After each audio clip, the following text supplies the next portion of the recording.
వైసీపీలో ఎంతో మంది సీనియర్ నాయకులు ఉన్నారు. దశాబ్దాల తరబడి మంత్రులుగా పనిచేసిన వారు ఉన్నారు. రాజకీయంగా చూస్తే డక్కా మెక్కీలు తిన్న నాయకులు కూడా కనిపిస్తారు. వీరంతా కాంగ్రెస్ అనే ఒక పురాతన రాజకీయ సంస్థలో చేరి నిష్ణాతులు అయి వచ్చిన వారు.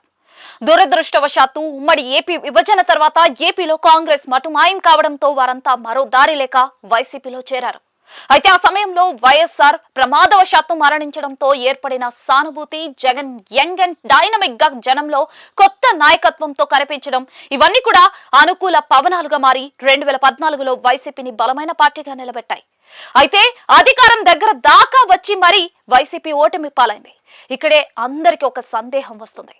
ఆనాడు వైసీపీ నుంచి నాయకులు ఎందుకు బయటకు వెళ్ళలేదు అని, అంతేకాదు వారికి వైసీపీ పట్ల ఎందుకంత నమ్మకం ఉందని. ఈ ప్రశ్నలకు జవాబులు కూడా ఉన్నాయి. ఓడిన జగన్ లో ఫైర్ అలాగే ఉంది. ఆయన కొత్త అయినా కూడా అసెంబ్లీకి వెళ్లారు. ప్రతిపక్ష నాయకుడిగా 3 ఏళ్ల పాటు విభజన ఏపీలో సమర్థంగా పనిచేశారు. ఆ తర్వాత జనంలోకి వెళ్లి భారీ పాదయాత్ర చేపట్టారు. దానికి అనూహ్యమైన మద్దతు లభించింది. ఇక ఆనాడు కొంతమంది ఎమ్మెల్యేలు వెళ్లిపోయిన పార్టీ పునాదుల నుంచి ఉన్నవారు అంతా అలాగే ఉన్నారు. ప్రజల్లో కూడా వైఎస్ఆర్ వారసుడికి ఒక్క ఛాన్స్ ఇవ్వాలన్న బలమైన ఆకాంక్ష ఉందని వైసీపీలో ఉన్న సీనియర్లు గ్రహించడం వల్లనే ఆ పార్టీని అట్టిపెట్టుకుని ఉన్నారు. వారి ఆశలు ధీమాలు కూడా ఫలించాయి. జగన్ 151 సీట్లతో అధికారంలోకి వచ్చారు. 5 ఏళ్ల జగన్ పాలనలో మంచి పనులు జరగలేదని ఎవరు అనరు, కానీ అంతకు మించి ప్రజా వ్యతిరేక చర్యలు కూడా జరిగాయి. దానికి జగన్ అనుభవ రాహిత్యంతో పాటు ఎవరి మాట వినకపోవడం అన్నది కూడా సీనియర్లు గ్రహించారు అని చెప్తారు. ఇక ఈ మొత్తం ఎపిసోడ్ లో వైసీపీ అధికారంలో ఉండడం చూశారు, విపక్షంలో ఉండటం చూశారు. ఇప్పుడు 2024 నుంచి కూడా చూస్తూ ఉన్నారు. దాంతోనే సీనియర్ల మార్క్ విశ్లేషణలు ఉన్నాయని అంటూ ఉన్నారు.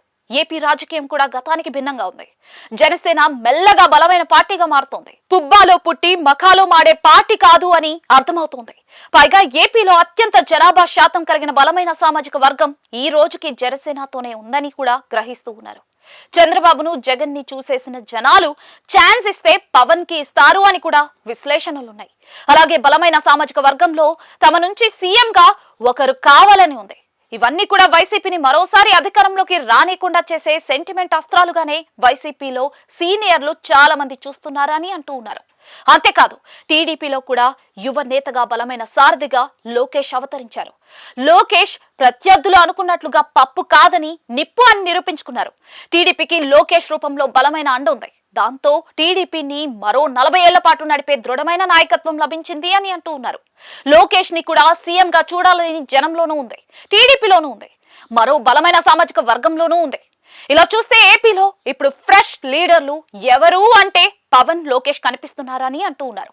ఈ నేపథ్యంలో ఇంతటి పోటీ వాతావరణంలో వైసీపీ బలీయమైన పార్టీగా పోరాటాలు చేయాల్సి ఉండగా కూటమి వ్యతిరేకత తమకు అధికారాన్ని కట్టబెడుతుందని ఈ రోజుకి భావిస్తూ ఉండటమే వైసీపీలో సైతం తలబండిన రాజకీయ నేతలను ఆలోచనలో పడేస్తుందని అంటూ ఉన్నారు. అంతేకాదు వైసీపీ వ్యూహాలు లేకుండా గాలిలో మేడలు కడుతోందని కూడా భావిస్తూ ఉన్నారు.